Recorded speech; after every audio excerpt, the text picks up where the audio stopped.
शुरू में जब सार्वजनिक उद्यमों को प्रारंभ किया गया तो उनसे बहुत आशाएं थी। उन्होंने बहुत सारी आशाओं को पूरा भी किया, लेकिन उनकी कुछ ऐसी विफलताएं हैं जिसके लिए उनकी आज बहुत आलोचना होती है। इसलिए आज के समय में विशेषकर 1991 के बाद भारत में निजीकरण की बात भी होने लगी है, अर्थात सार्वजनिक उद्यमों को निजी क्षेत्र को सौंप दिया जाए। इन्हीं सारे प्रश्नों को लेकर आज हम इस विषय पर विस्तृत चर्चा करेंगे।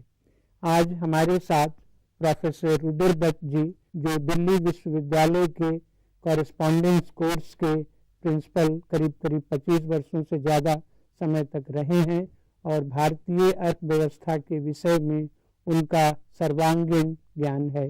और हमारे साथ ही प्रोफेसर हजेला साहब भी हैं, जो उत्तर प्रदेश में इलाहाबाद विश्वविद्यालय में प्रोफेसर रहे हैं और वो वहाँ के वाइस चांसलर भी थे। इसके साथ ही वे मध्य प्रदेश के 2 विश्वविद्यालयों के भी वाइस चांसलर थे और वे भी अर्थशास्त्र के क्षेत्र में एक जाने माने विद्वान माने जाते हैं और उनसे हमें बहुत उम्मीद है कि इस विषय पर वे अपने ज्ञान से हमें लाभ देंगे।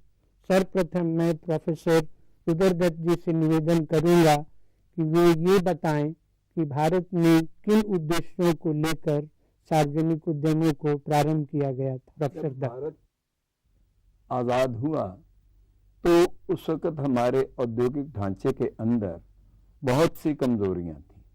ब्रिटिश काल के अंदर कुछ उपभोग वस्तु उद्योग तो पनपे, लेकिन ब्रिटिश काल के अंदर ये चेष्टा की गई कि भारत जो है वो इंग्लैंड के ऊपर निर्भर रहे और इसलिए देश को औद्योगिक आधार नहीं दिया गया।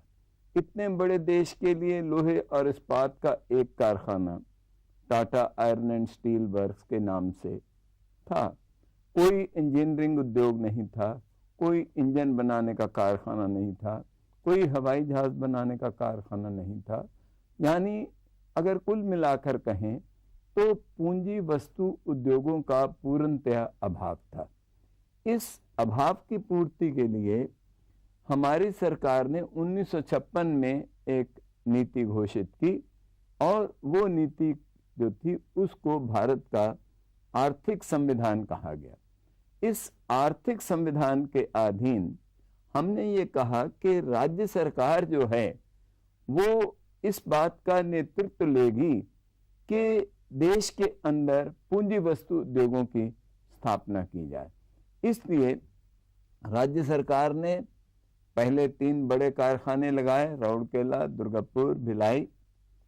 उसके बाद सरकार ने चितरंजन लोकोमोटिव फैक्ट्री बनाई और जगह जगह पर हमने कोशिश की कि पूंजी वस्तु उद्योगों की स्थापना की जाए।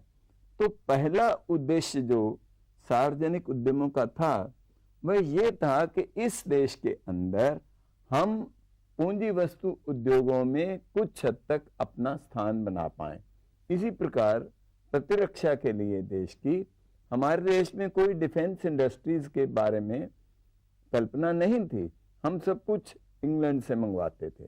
ये भी सोचा गया कि डिफेंस इंडस्ट्रीज को भी बढ़ावा मिलना चाहिए, क्योंकि जब जवाहरलाल नेहरू से ये पूछा गया कि औद्योगिकरण का अर्थ क्या है, तो उन्होंने कहा औद्योगिकरण का अर्थ कोई सूती वस्त्र के उद्योग या पटसन के उद्योग नहीं होते। औद्योगिकरण का अर्थ है कि हमारे देश में इस्पात बने, हमारे देश के प्रतिरक्षा उद्योग पनपे, हमारे देश के अंदर जो इंजन बनाने के कारखाने हों, रेल बनाने का सामान बने और पूंजी वस्तुओं का विकास, ये औद्योगिकरण का चिन्ह है।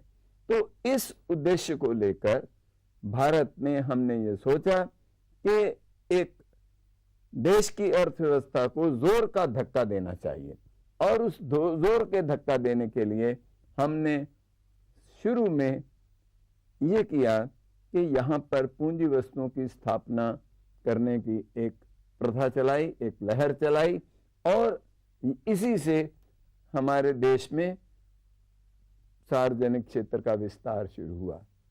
बाद में ये भी हुआ कि कुछ ऐसे उद्योग भी सार्वजनिक क्षेत्र में हम ले आए जो कि पूंजी वस्तु क्षेत्र से संबंधित नहीं थे।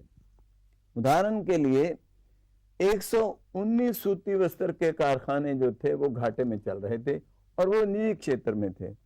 तो ये सारे के सारे लोग जो इन बीमार सूती वस्त्र के कारखानों में काम करते थे ये बेकार हो जाते। सरकार ने ये सोचा कि इन मजदूरों को बेरोजगारी का सामना न करना पड़े, तो उन्होंने 119 टेक्सटाइल मिलों को अपने स्वामित्वाधीन कर लिया। तो ऐसे भी कुछ उद्योग हैं जो कि सरकारी क्षेत्र में आए। लेकिन अगर हम सरकारी क्षेत्र के ढांचे की जांच करें तो लगभग 80% के करीब जो उद्योग हैं वो पूंजी वस्तु क्षेत्र से संबंधित हैं। आपके कहने का अभिप्राय यह है कि भारत में आर्थिक विकास की गति को तीव्र करने के लिए शुरू में सार्वजनिक उद्यम इसलिए प्रारंभ किए गए कि वो विकास के लिए एक आधार प्रदान करेंगे, जिसे हम इंफ्रास्ट्रक्चर इंडस्ट्रीज कहते हैं। उन्हीं को ध्यान में रखकर यातायात के लिए, उद्योग के लिए, कृषि के क्षेत्र में और भारी मशीन बनाने के क्षेत्र में, जैसा आपने पंडित नेहरू का उदाहरण दिया कि औद्योगिकरण का अभिप्राय होता है मशीन बनाने वाले मशीन हमारे देश में बने, और इन्हीं उद्देश्यों के साथ सार्वजनिक उद्यमों को प्रारंभ किया गया। इसके साथ ही आपने यह भी प्रकाश डाला कि समय के साथ, चूंकि सरकार एक कल्याणकारी राज्य की सरकार है और रोजगार के हित में, जो कि अगर सरकार अपने हाथ में नहीं लेती तो शायद निजी क्षेत्र उसे बंद कर देता, तो रोजगार की सुरक्षा के लिए जो मजदूर काम कर रहे थे वो काम में लगे रहे। सरकार ने कुछ उद्योगों का राष्ट्रीयकरण भी कर लिया। तो अगर भारत में आप सार्वजनिक उद्यम के विकास को देखें तो आप पाएंगे कि शुरू में सरकार एक उद्यमकर्ता के रूप में, एंटरप्रेन्योर के रूप में आगे बढ़ा, और जब जरूरत हुआ तो स्थान स्थान पर कुछ राष्ट्रीयकरण भी किया गया। इसी राष्ट्रीयकरण में वित्तीय क्षेत्र में आप देखेंगे कि बैंकों का भी राष्ट्रीयकरण 1969 में हुआ था। लेकिन सार्वजनिक उद्यमों के उद्देश्य केवल इन्हीं दोनों तक सीमित नहीं है। मैं प्रोफेसर हजेला से निवेदन करूंगा कि उनका विचार क्या है जहां तक सार्वजनिक उद्यमों को के उद्देश्यों का प्रश्न। आपने अच्छा मुद्दा उठाया। यहीं पर जो ये बड़े उद्देश्यों की प्राप्ति की बात है, सार्वजनिक उद्यम कुछ ज़्यादा कामयाब नहीं हो पाए। जैसा कि आप जानते हैं कि हमारे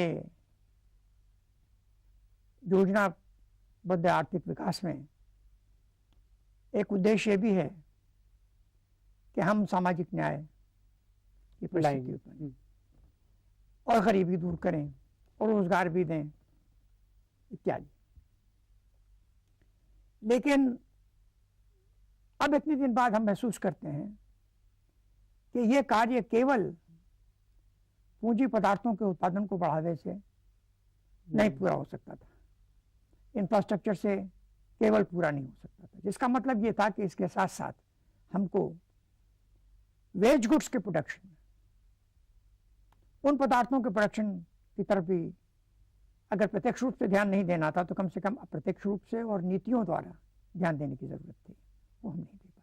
जैसे जितना फूड प्रोडक्शन हमारे पास होना चाहिए था, जितनी प्रति व्यक्ति पूर्ति होनी चाहिए थी, जितना रहने के सुविधाएं होनी चाहिए थी, जितना स्वास्थ्य की सुविधाएं होनी चाहिए थी, उनमें गुणात्मक सुधार चाहिए था, ये सब चीज़ें हम कर नहीं पाए। नतीजा ये हुआ कि धीरे धीरे हम कुछ उद्देश्य की पूर्ति में तो कामयाब हुए, लेकिन कुछ अन्य उद्देश्यों की पूर्ति में कामयाब नहीं हो सके। मार्केट में जो परिवर्तन हुआ वो कुल मिलाकर एक और समस्या उसने पैदा कर दी। जब हम वेज गुड्स की तरफ के ऊपर जोर नहीं दे पाए, क्योंकि हमने डिमांड पैटर्न को इस तरह से अटैक करने की कोशिश नहीं की, उस पर हमला नहीं किया कि वेज गुड्स की तरफ डिमांड ज़्यादा बढ़े। डिमांड तो ज़्यादा बढ़ रही थी एलिटिस्ट कंजम्पशन के लिए, तो जो कंजम्पशन स्ट्रक्चर हमारी इकोनॉमी का बन रहा था वो एक्चुअली प्रो पुअर नहीं था, वो प्रो एलिटिस्ट था। उससे दूसरी कठिनाई ये पैदा हुई कि सार्वजनिक क्षेत्र के लिए रिसोर्सेज की भी कमी पैदा होने लगी, और जब आखिर कहीं भी कंजम्पशन बढ़े और एलिटिस्ट कंजम्पशन खासतौर से बढ़े तो जिस तरह से सेविंग्स को बढ़ना चाहिए वो नहीं बढ़ पाती हैं। तो सार्वजनिक क्षेत्र के लिए जो सबसे बड़ी कठिनाई पैदा हुई वो रिसोर्सेज की पैदा हो गई, और आज तक वो कठिनाई हमारे सामने है। तो अगर हमने कुछ कोशिश की होती कि हम वेज गुड्स की तरफ भी जोर दें तो शायद ये कठिनाई किसी हद तक हम रोक पाते। लेकिन दिक्कत ये थी कि हमने मार्केट को फ्री छोड़ने की कंजम्पशन के मामले में जो नीति अपनाई वो नीति कुल मिलाकर के सार्वजनिक क्षेत्र के विरुद्ध। मैं प्रोफेसर हजेला की बात से पूरी तरह सहमत नहीं हूँ। कारण ये है कि कोई भी समाज बैलेंस्ड ग्रोथ से आगे नहीं बढ़ा। सभी जगह पर जहां भी विकास हुआ है कहीं ना कहीं वो अनबैलेंस तरीके से ही हुआ है, और उसमें ये कठिनाई आएगी। क्योंकि अगर आप ये सोचें कि वेज गुड्स भी बढ़ जाएं और पूंजी वस्तुएं भी बढ़ें तो कई बार साथ साथ इतनी पूंजी उपलब्ध नहीं होती। तो किसी समय विशेष पर हमें एक उद्देश्य को ज्यादा प्रोजेक्ट करना पड़ता है, और तब फिर उसमें जब एक गैप पैदा हो जाता है, एक रिक्ति आती है, तो फिर दूसरा उद्देश्य भी। इसीलिए चौथी योजना से हम ये अनुभव करने लगे कि भाई आप पूंजी वस्तुओं में तो आगे बढ़ गए, वेज गुड्स में नहीं बढ़े। तो वो बाद में फिर वेज गुड्स की तरफ भी हमारा ध्यान आकर्षित हुआ।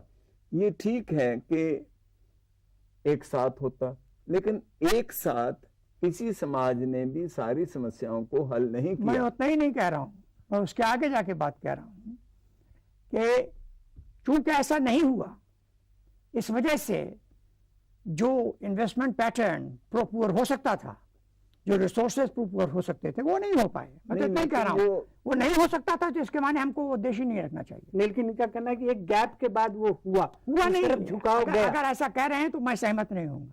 नहीं, मैं ऐसा नहीं महसूस कर रहा हूँ कि अभी हिंदुस्तान में कंजम्पशन पैटर्न वेज गुड्स के पक्ष में इतना ज्यादा बदल। नहीं, सवाल सिर्फ यही है कि वेज गुड्स के पक्ष में पैटर्न ऑफ प्रोडक्शन बदले, ये भी एक इन्वेस्टमेंट पैटर्न से लिंक्ड क्वेश्चन है। बिल्कुल सही आपने कहा। और जहां पर आप सोचते हो कि बाजार अर्थव्यवस्था को हम चलाएंगे, तो बाजार अर्थव्यवस्था तो जो है वो ये देखती है कि मांग किसकी है। नहीं, तो ये आप सोच रहे हैं, और पहले तो नहीं सोच रहे थे। पहले नहीं सोच रहे थे। मैं उसी की बात कर रहा हूँ। लेकिन गैप के बाद आया। लेकिन गैप के बाद तो आया, जैसे ही मिसेस गांधी ने गरीबी हटाओ का आंदोलन शुरू किया, तो वो एक किस्म की अभिव्यक्ति थी कि भाई अब जो हमारी जो प्राथमिकताएं हैं उसमें परिवर्तन होना चाहिए, और इस पर इस हद तक हमने दे दिया, बल दे दिया। अब इस बल को इस तरफ ले जाओ और बैलेंस लाने की कोशिश करो। तो रिसोर्सेज की समस्या तो जब भी थी और फिर पैदा हो गई, और ज्यादा हो गई। तो हर हालत में रहेगी। नहीं, अब ज्यादा बन गई, क्योंकि मैं आपको बताता हूँ कि आपको मालूम है ग्रोस सेविंग रेशियो हिंदुस्तान का 4-5 साल से 24% से ज्यादा नहीं हो रहा है। देशों में भी बहुत ज्यादा 35% तो नहीं है, यही 22-23% सब जगह चल रहा है। इकोनॉमीज में तो इतना ही है जी, ईस्ट एशियन इकोनॉमीज में तो इतना ही बैठता है। हाँ, तो इसलिए हमारा सेविंग रेट जो है वो कोई कम नहीं है। सेविंग रेट कम नहीं है, ये सब लोग मानते हैं कि आज सेविंग रेट 24% है, 25% के करीब है, और इन्वेस्टमेंट रेट 27-28% है, और बढ़ाकर ज्यादा से ज्यादा 30% कर लेंगे, और ये तो नहीं हो सकता कि 40% हो जाए।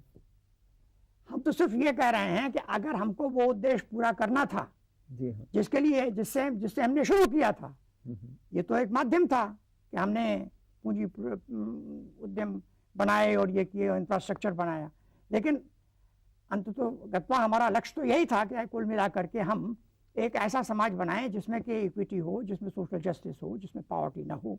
तो उन चीज़ों को तो हम नहीं पा पाए ना, और अगर हम एलिटिस्ट कंजम्पशन को बढ़ावा देते रहेंगे जैसा आप भी कर रहे हैं, मार्केट तो उसको ठीक नहीं कर रहा है, जिसमें बैलेंस की बात आप कर रहे हैं। एलिटिस्ट कंजम्पशन का सवाल अलग सवाल है, और इसको उससे लिंक नहीं करना चाहिए। रिसोर्सेज से लिंक करना। हाँ, रिसोर्सेज से बेशक लिंक करें, लेकिन आप इस बात से लिंक नहीं कर सकते कि आपने चूंकि पूंजी वस्तुओं पर बल देना वो इलिटिस्ट कंजम्पशन नहीं है। खैर ये एक विवाद का विषय है। मैं ये सुझाव दूंगा कि क्योंकि हमारा विषय केवल सार्वजनिक उद्यमों से ही लगा हुआ है, हाँ। और इस संदर्भ में ही सरकार के सामाजिक उत्तरदायित्व की बात आती है और वेज गुड्स और कंजम्पशन पैटर्न को उस तरफ परिवर्तन करने की बात होती है। लेकिन यहाँ हम अपने विचार को या अपने विवेचन को थोड़ा सीमित दायरे में ही रखना चाहेंगे। समय मिलेगा तो उस पर भी विचार करेंगे। मेरा यहाँ प्रश्न था, आप दोनों से ये निवेदन है कि सार्वजनिक उद्यम जिन उद्देश्यों से प्रारंभ हुए उनमें कुछ तो पूरे हुए, कुछ पूरे नहीं हुए। अब यहाँ पर हम इस बात पर प्रकाश डालना चाहेंगे कि कौन कौन से उद्देश्यों को पूरा करने में भारतीय सार्वजनिक उद्यम सफल रहे हैं।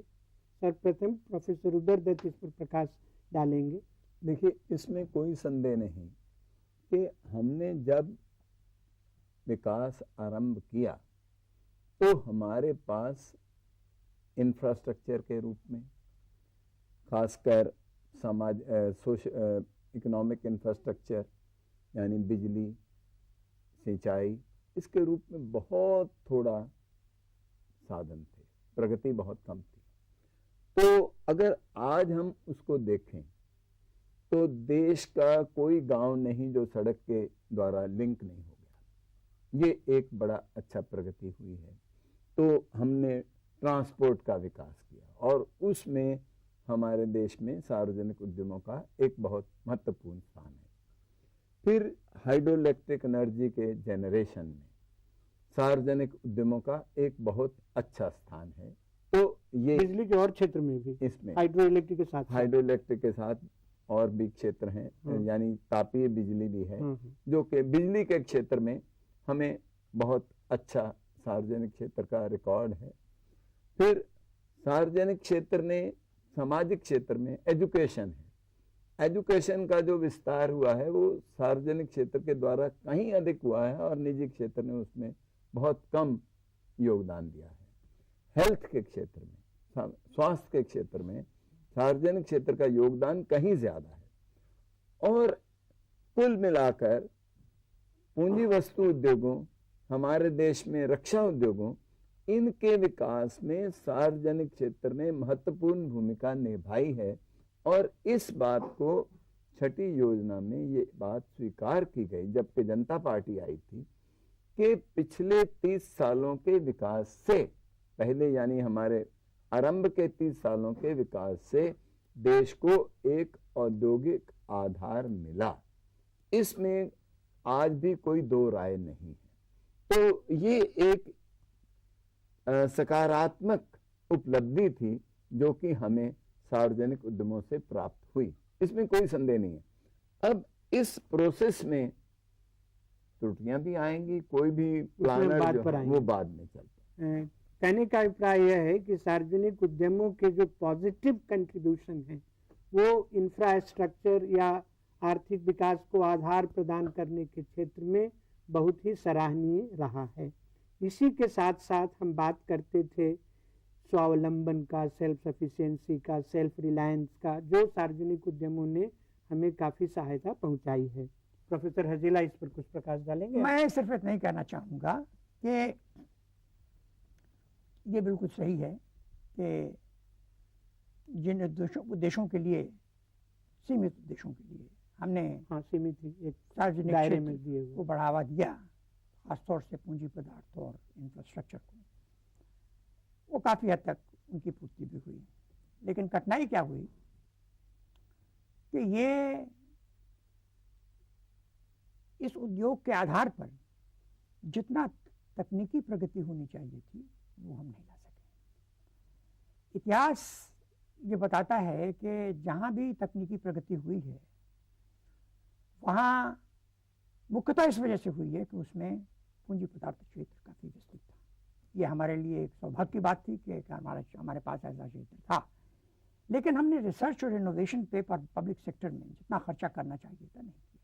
मोनोपोलिस्ट टेंडेंसीज रहीं, कोई कंपटीशन नहीं रहा, और कुछ वो परिस्थितियां भी रहीं जो सोशल रियलिटी थी, जो वास्तविकता थी सामाजिक क्षेत्र में और आर्थिक क्षेत्र में, गरीबी की और चीज़ों की, और ख़ास तौर से जनाधिक्य की। और उसकी वजह से चुनौती, जो तकनीकी चुनौती पैदा होती है, क्योंकि जनाधिक्य में जो तकनीकी हमको चाहिए वो उसमें नहीं चाहिए जहाँ जनसंख्या बहुत अधिक नहीं होती। तो वेस्टर्न कंट्रीज़ को तो ये एडवांटेज रहा कि जब उन्होंने ये मसला उनके सामने आया तो उनकी जनसंख्या इतनी तेज़ी से बढ़ नहीं रही थी, और इसलिए जनाधिक्य इतना नहीं था। हमारा तो ज़बरदस्त जनाधिक्य हुआ, और पॉपुलेशन एक्सप्लोजन की वजह से अनएम्प्लॉयमेंट, पॉवर्टी, फिर उनका एसिमिलेशन और कैपिटल इंटेंसिटी को थोड़ा कम करने की कोशिश करना, और टेक्नोलॉजी एसेंशियली कैपिटल इंटेंसिटी को बढ़ाने की कोशिश करती। तो हमारे सामने ये चैलेंज आया। बहरहाल इस चैलेंज को सार्वजनिक क्षेत्र और सार्वजनिक उद्यम मीट नहीं कर सके, ये कटाई उनकी रही। वस्तुतः भारत में सार्वजनिक उद्यमों ने जहां तक कमांडिंग हाइट्स अर्थात अर्थव्यवस्था के शीर्ष को प्राप्त करने का प्रश्न था, उसमें उन्हें सफलता मिली। चाहे अर्थव्यवस्था के किसी भी क्षेत्र को देखें, आप उद्योग को ले लें, यातायात को ले लें, वित्त को ले लें, कृषि क्षेत्र में ले लें, सर्वत्र आप सार्वजनिक क्षेत्र के योगदान को पाएंगे। इसके साथ ही साथ जैसा कि प्रोफेसर दत्त ने और प्रोफेसर हजेला ने बताया, शिक्षा और स्वास्थ्य के क्षेत्र में सार्वजनिक क्षेत्र का योगदान बहुत अधिक रहा है। हमारे देश में इंजीनियरिंग कॉलेजेस, मेडिकल कॉलेजेस बिल्कुल नहीं थे। जो भी आज आप देख रहे हैं, ये सार्वजनिक क्षेत्र की ही देन है कि उन्होंने एक आधार प्रदान किया जिसके बल पर न केवल सार्वजनिक उद्यम बल्कि निजी क्षेत्र में भी उद्योगों का विकास हुआ। लेकिन इतना होने के साथ आप यह भी ध्यान रखें कि उसमें एक परिस्थिति का बहुत बड़ा हाथ था। आज़ादी के तुरंत बाद एक इच्छा थी देश को कि हम स्वावलंबी बने। जहाँ तक इस उद्देश्य का प्रश्न है, इसमें सफलता मिली है और इसे हम सभी को स्वीकार करना चाहिए। लेकिन अब ये समस्या जो मॉडर्नाइजेशन की है, आधुनिकीकरण की है, और ख़ास तौर से प्रौद्योगिकी की समस्या है, इस समस्या के लिए